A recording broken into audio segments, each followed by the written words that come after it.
पर मौसम बदल गया है और मूसलाधार बारिश के साथ तेज गड़गड़ाहट के साथ बिजली गिरी है। बता दें कि बिजली गिरने से परिवार के सदस्य और आसपास के रहने वाले लोग बाल बाल बच गए हैं, तो वहीं थोड़ी देर की बारिश में पूरा क्षेत्र तरबतर हो गया है और कई स्थानों पर जल जमाव की स्थिति बन गई है। और इस बारिश के कारण सोयाबीन कटाई की फसलें भी प्रभावित हुई हैं, जिससे किसानों की चिंता और ज्यादा बढ़ गई है।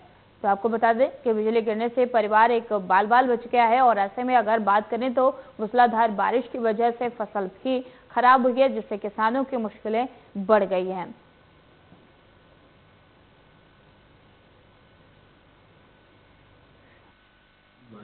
बारिश इतनी ज्यादा थी कि लोगों के घरों में पानी घुस गया। सभी किसानों की फसल का समय चल रहा है, सोयाबीन की फसल का समय चल रहा है, पर सभी किसानों ने सूखने के लिए सोयाबीन बाहर डाली हुई, सभी की गीली हो गई, काफी नुकसान हुआ।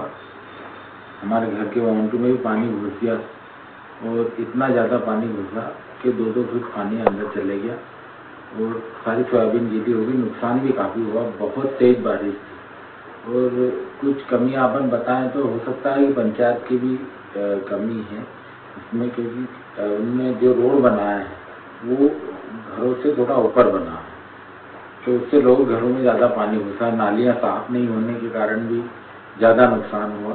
चाय बना रही थी, फिर कुछ लेने के लिए यहाँ बाहर आई।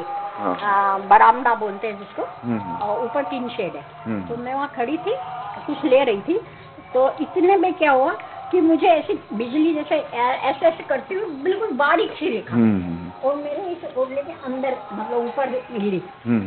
मेरी आंखें एकदम चकाचौंध हो गई और इतने में मैंने डॉक्टर साहब का आवाज लगाया। आवाज आई थी तेज? हाँ, बहुत तेज। और फिर मैंने डॉक्टर साहब का आवाज लगाया, डॉक्टर साहब अपने यहाँ बिजली गिरी अपने, तो इन्होंने सुना नहीं क्योंकि बारिश के इसमें कमरे में आवाज नहीं गई। और फिर जस्ट ये दोनों और राम प्रसाद भैया जो हमारे यहाँ दूध देने आते हैं, उन दोनों को बहुत तेज आवाज आई।